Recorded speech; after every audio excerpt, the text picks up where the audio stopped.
جس طریقے سے اللہ تعالی نے اور شریعت نے ذبح ہونے والے جانور کے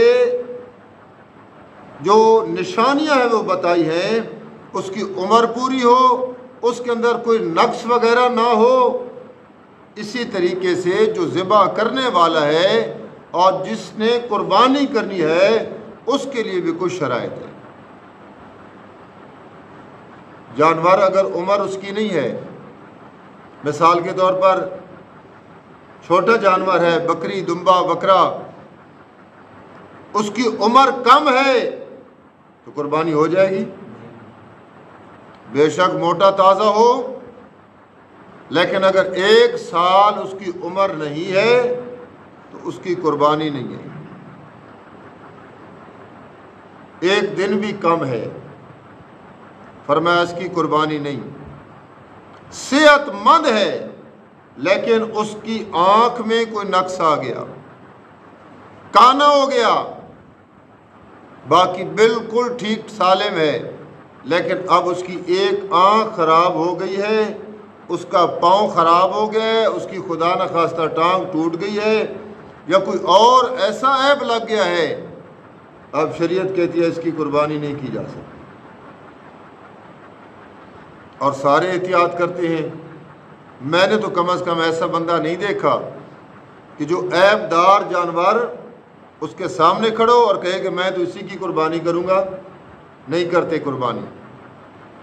توفیق ہو تو دوسرا لے لیتے ہیں، توفیق نہ ہو تو اللہ کی مرضی۔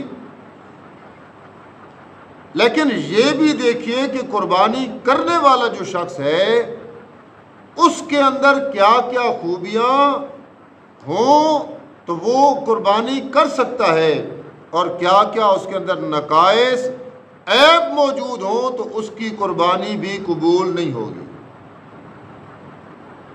لیکن ہم اس چیز پہ جانور کی طرف بڑا زور دیتے ہیں، لیکن انسان جو قربانی کرنے والا ہے اور جو قربانی ذبح کرنے والا ہے اس کی طرف ہم توجہ بھی نہیں کرتے۔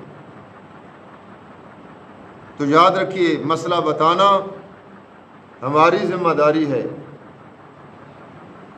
آگے ماننا، سن کے ماننا، عمل کرنا آپ کا اپنا عمل ہے۔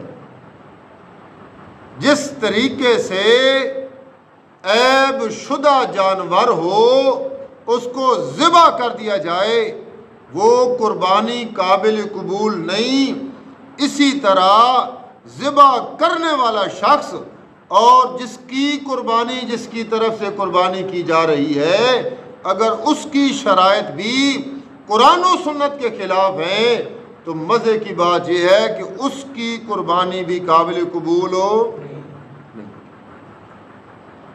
میں یہ شرائط بتاتا ہوں۔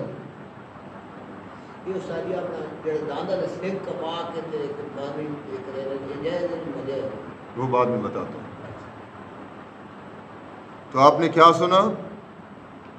قربانی کرنے والا یعنی جس کی طرف سے جس پہ واجب ہے، اور جس کو آپ کہہ رہے ہیں کہ آپ نے ذبح کرنا ہے اس کی بھی کچھ شرائط ہے۔ یہ نہیں ہے کہ بس جو آئے چھری اٹھائے اس کی گردن پہ پھیر دے، یہ نہیں ہے کہ بس جس کے پاس پیسہ ہے، دولت ہے، او لمبا موٹا تازہ اس نے جانور خریدا، جی میرا جانور بڑا صحت مند ہے، بڑا مہنگا ہے اور قربانی قبول ہوگی؟ قبول نہیں ہوگی جب تک کہ قرآن و سنت والی شرائط نہیں ہوگی۔ اس کی وجہ کیا ہے؟ اس کی وجہ یہ ہے کہ یہ قربانی ہے سنت حضرت ابراہیم علیہ السلام کی۔ حضرت ابراہیم علیہ السلام کی سنت کے مطابق جب قربانی ہے تو پھر بندے کو بھی حضرت ابراہیم علیہ السلام کے ساتھ دین کی نسبت ہونی چاہیے۔ اگر جانور ٹھیک ہے، صحیح سالم ہے، لیکن قربانی کرنے والا بندہ عقائد کے لحاظ سے ٹھیک نہیں ہے تو پھر بھی قربانی قابل قبول نہیں ہوگی۔ اس کی وجہ کہ یہ حضرت ابراہیم علیہ السلام کی سنت ہے، تو جس کی سنت آپ ادا کر رہے ہیں کم از کم اس کے ساتھ آپ کی کچھ عقائد میں نسبت ہونی چاہیے۔